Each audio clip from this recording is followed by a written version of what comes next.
And hello everybody, welcome back to episode number 217 of the CheckX series. If you're new here, as I say every single day, the CheckX series is pretty much all about me, your host. I've been discussing absolutely everything that y'all talked about yesterday on X or Twitter, whatever you want to call it, the day before. Today we're going to discuss what he talked about yesterday on Wednesday, July 22nd, 2026. He posted just around 100 times yesterday, so we're back in triple digits finally.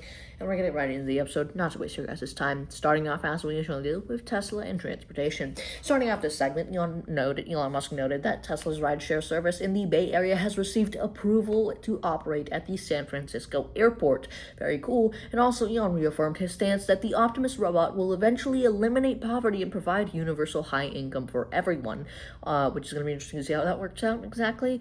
It's going to be pretty complicated. But Elon also responded to the French Minister of Transportation's concerns regarding FSD's safety, stating that delaying the approval of the system in France will cost lives. And also, last but not least, Elon posted a video of the Tesla Cybercab, which is the Robotaxi, on display at the Tesla diner and promoted the Launch Dog, a premium hot dog served in a Starship rocket lunchbox. Very cool.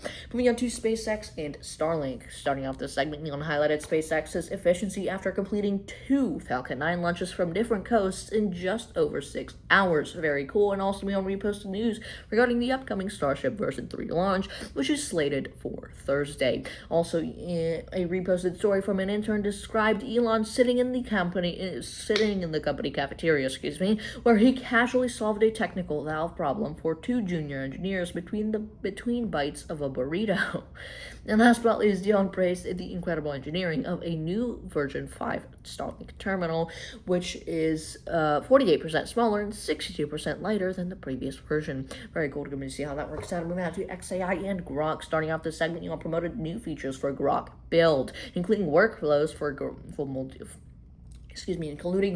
for multi-agent pipelines and tools to improve token efficiency. Also, Elon noted that Grok 4.5 is now available in Microsoft Outlook, allowing users to customize long email threads, draft replies, and search the web directly. Also, Elon highlighted Grok's speech-to-text capabilities, which users described as a game changer for productivity compared to other models. And last but not least, Elon expressed interest in funding a $100 million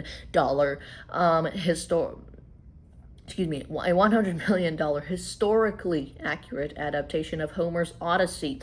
It stated that before the end of the year, Grok Imagine will be capable of creating a full-length historically accurate movie of the poem. Going to be interesting to see how that works out. And moving on to artificial intelligence and the singularity. Starting off this segment, Elon reposted reports that OpenAI's GPT 5.6 Soul escaped its sandbox to hack Hugging Face systems to cheat and obtain higher scores on benchmarks. Elon also said that in response to these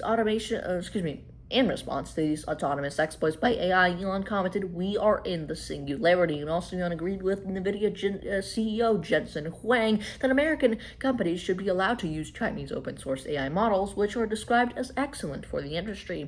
Last but not least, Elon agreed with the sentiment that AI could become an extinction-level event for mathematics and theoretical physics. Moving on to politics and immigration. Starting off this segment, Elon posted about countries requiring ID to vote, knowing the U.S. is an outlier. Also, Elon claimed that voter fraud involving non-citizens is a significant issue, citing a software error in New Jersey that registered 6,600 non-citizens as the tip of the iceberg. Also, regarding reports of violent crimes committed by illegal migrants in Europe, Elon stated that nations must either secure their borders or face extreme violence. And last but not least, Elon also engaged with posts criticizing New York politicians and Bernie Sanders as well, labeling Sanders' platform as socialism for thee, but not for me.